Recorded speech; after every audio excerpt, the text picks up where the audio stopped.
오늘 하나님이 우리에게 주시는 말씀은 이사야서 11장 1절에서 10절, 어제 본 말씀인데요. 오늘 한 번 더 나누도록 하겠습니다. 제가 읽어드리겠습니다. 이새의 줄기에서 한 싹이 나며 그 뿌리에서 한 가지가 나서 결실할 것이요.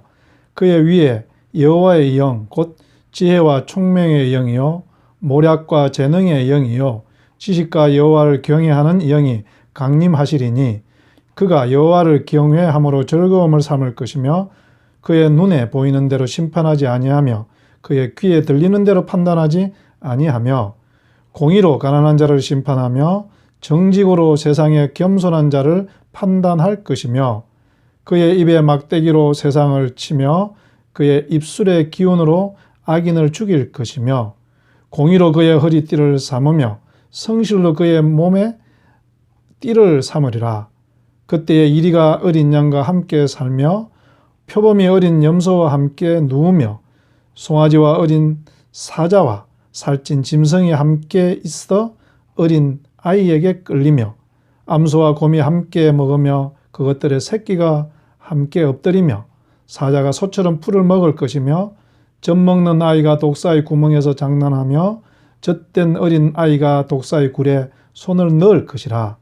내 거룩한 산 모든 곳에서 해됨도 없고 상함도 없을 것이니 이는 물이 바다를 덮음같이 여호와를 아는 지식이 세상에 충만할 것임이니라.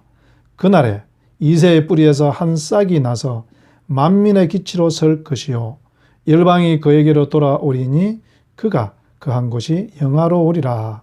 아멘. 신앙생활 하면서 우리가 우리의 참 무능함을 느낄 때가 많이 있죠. 그럴 때마다 우리는 성령 충만함을 사모하고 성령을 우리에게 부어달라고 그렇게 기도하곤 합니다. 여러분, 과연 그렇다면 이 성령님이 우리 안에 오셔서 어떤 일을 하실까요? 성경은 성령님이 우리에게 오셔서 하시는 일을 한 가지로 딱 규정하지 않고요, 다양하게 규정하고 있습니다. 성령님이 우리에게 오시면 먼저는 그 성령님이 우리 속에 있는 죄들, 이런 것들을 회개하게 하신다고 합니다. 또 다른 성경에서는 이 예수님께서 말씀하셨죠.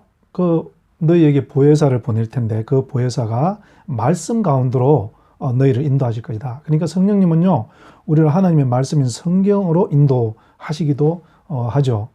또 때로는 이 성령님께서 우리로 하여금 세상적인 어떤 일에서 예수님 십자가의 복음에 집중하게 하기도 하죠. 근데 오늘 또 이사야서 본문은요, 그 똑같은 그 한 분 성령님께서 우리를 또 다른 것으로 인도한다고 소개하고 있습니다. 그것이 무엇인가 하면 2절에 있는데요. 제가 한번 읽어봐 드릴게요. 그 위에 여호와의 영, 곧 지혜와 총명의 영, 모략과 재능의 영이요 지식과 여호와를 경외하는 영이 강림하시리니. 여기 보면 이 하나님의 영, 여호와의 영을 6단어로 표현하고 있습니다. 지혜, 총명, 모략, 재능, 지식, 여호와 경외함. 이 6가지 단어로 성령을 소개하고 있고, 그가 그래서 우리를 지혜롭게 해 주신다고 말을 합니다. 여러분, 이사야 선지자가 이야기하는 것은요, 성령님 우리 가운데 오시면 우리가 지혜로워진대요. 똑똑해진다는 것입니다. 근데 또 여러분, 오해는 하지 마십시오. 성령이 오시면 공부를 잘하게 된다, 돈을 잘 벌게 된다, 이런 이야기는 조금 너무 좀 세상적인 것 같고요. 이 지혜로워진다는 것은 그런 뜻이에요. 세상을 꿰뚫어 볼 수 있게 된다는 거예요. 보이지 않는 세상의 저편을 보게 된다는 것이죠. 그래서 세상이 얼마나 탐욕스러운지, 이 세상이 얼마나 하나님을 대적하고 있는지를 보게 된다는 것이고요. 또 사람에 대한 이해가 깊어진다는 거예요. 사람을 보면서 그 사람 마음이 읽혀지는 거예요. 그래서 그 사람의 슬픔을 함께 내가 공감하게 되고, 그 사람의 기쁨을 내가 함께 이렇게 기뻐할 수 있는 그런 넉넉한 인품으로 또 우리를 인도한다는 것, 이것이 오늘 2절에서 말하고 있는 그 성령님이 우리에게 하시는 역할이라는 것이에요. 충만한 사람들은 사람을 외모로 평가하지 않고 그 마음을 읽게 되죠.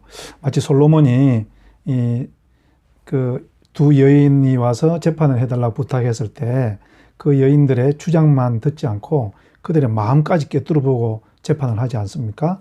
이것처럼 성령님이 우리에게 오시면 우리가 사람의 겉모습을 보고 판단하는 것이 아니라 그 사람의 속마음까지도 헤아려서 우리가 보게 된다.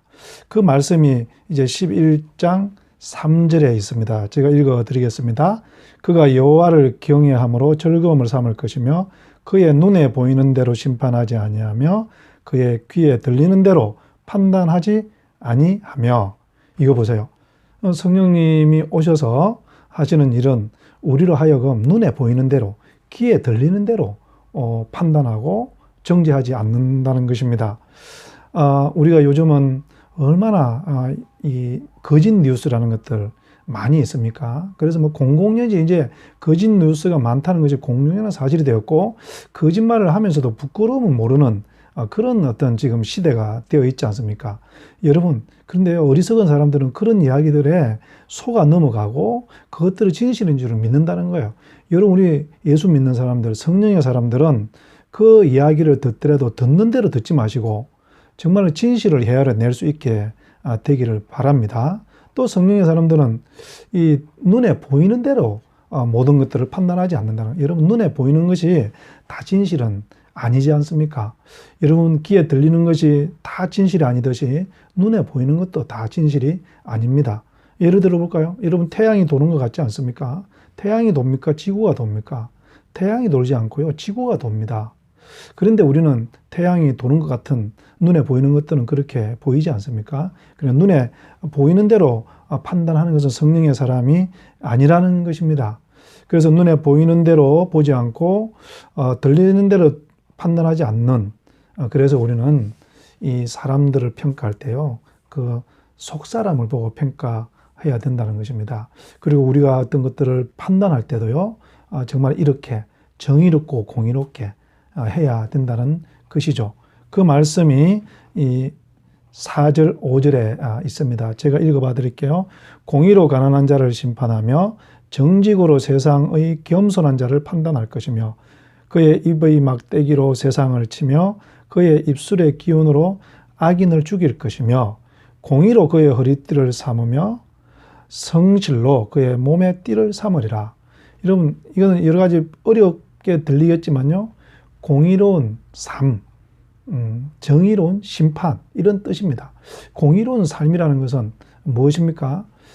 가난한 이웃들, 우리 구약적으로 표현하면 고아, 가부, 나그네라고 그랬죠. 또 우리 예수님께서 마태복음 25장에서 말씀하신 것은 뭡니까? 목마른 자, 헐벗은 자, 또 옥에 갇힌 자, 뭐 이런 자들, 이런 자들을 그냥 흘려보내지 않고 그들을 섬기고 그들을 내가 할 수 있는 대로 대우하는, 이런 것이 돌보는 것이죠. 여러분, 그들의 겉모습을 보고 우리는 쉽게 미워하고요, 그들을 무시할 수 있습니다. 근데 그렇게 해서는 안 된다는 이야기고요. 또 정의라는 것은 어떤 사람이 뭔가 재판을 받으러 왔을 때 그 재판을 할 때 그 사람의 얼굴이나 뇌물을 받지 말라고 그랬어요. 그 사람 얼굴을 본다는 것은요, 그 사람이 뭐 어떤 관직에 있었다더라, 부자라더라, 이런 것들에 따라서 판결이 왔다 갔다 하면 안 된다는 거예요. 우리 요즘 말로 하면 정관예우죠.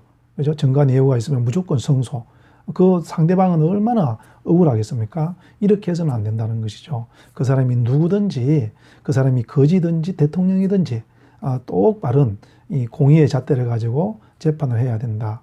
그래서 여러분, 성령이 충만한 사람은 오늘 본문을 요약해 보면 어떻게 됩니까? 그가 지혜롭게 된다는 거예요. 그래서 사람을 외모로 평가하지 않고 그 정직하게 평가를 한다는 것이죠. 그래서 그 기준은요, 공의와 정의로운 삶으로 가더라는 것입니다. 그래서 그 사회가 공의롭고 정의로운 사회가 되는 것이에요. 그랬더니 어떤 세상이 되었다고요? 에덴 동산이 회복됐다는 게 6절부터 이 8절에 나오지 않습니까? 이리가 어린 양과 함께, 표범이 어린 염소와 함께 눕는 세상, 암소와 곰이 함께 먹는 세상, 이것이 에덴 동산입니다. 이것은 그냥 상상 속의 세상이 아니라요, 우리 하나님의 성령이 와서 우리를 다스리면 이런 나라가 된다는 것이죠. 여러분, 저는 이것을 꿈꿉니다. 우리 삶이 정말 공의롭고 정의롭게 될 때, 성령이 나를 지배할 때 내 사리사욕이 아니라 눈에 보이는 대로 사람을 평가하는 것이 아니라 공의롭고 정의롭게 살아갈 때 우리 세상이요, 사람이 서로가 서로를 죽이고 서로가 서로를 대적하는 그런 세상이 아니라 서로가 서로를 격려하고 일으켜주고 서로의 잘못을 징계는 하지만 또다시 이렇게 세워주는 그런 에덴 동산의 삶이 저는 이루어질 거라고 확실히 믿습니다. 사랑하는 우리 형제자매 여러분, 오늘 정말 우리가 이사야서 11장을 생각하면서 성령님 나를 다스려서 내가 눈에 보이는 대로 귀에 들리는 대로 판단하는 것이 아니라 정말 공의롭고 정의롭게 판단하고 그렇게 살게 해 주십시오. 그래서 적어도 오늘 내가 가는 곳에는 에덴 동산의 삶이 이루어지게 해 주십시오. 이렇게 기도하면서 하루를 승리하며 살아내기를 우리 주님의 이름으로 축복합니다. 기도하시겠습니다. 하나님 아버지, 그렇습니다. 주님, 성령님께서 우리를 지혜롭게 만드셔서 이 세상과 사람을 외모로 보지 않고 보이는 대로 보지 않고 정말 공의롭고 정의롭게 보고 또 판단하고 살아내서 정말 내가 가는 것이 에덴 동산의 삶이 되게 하여 주시옵소서. 예수님 이름으로 기도드렸습니다. 아멘.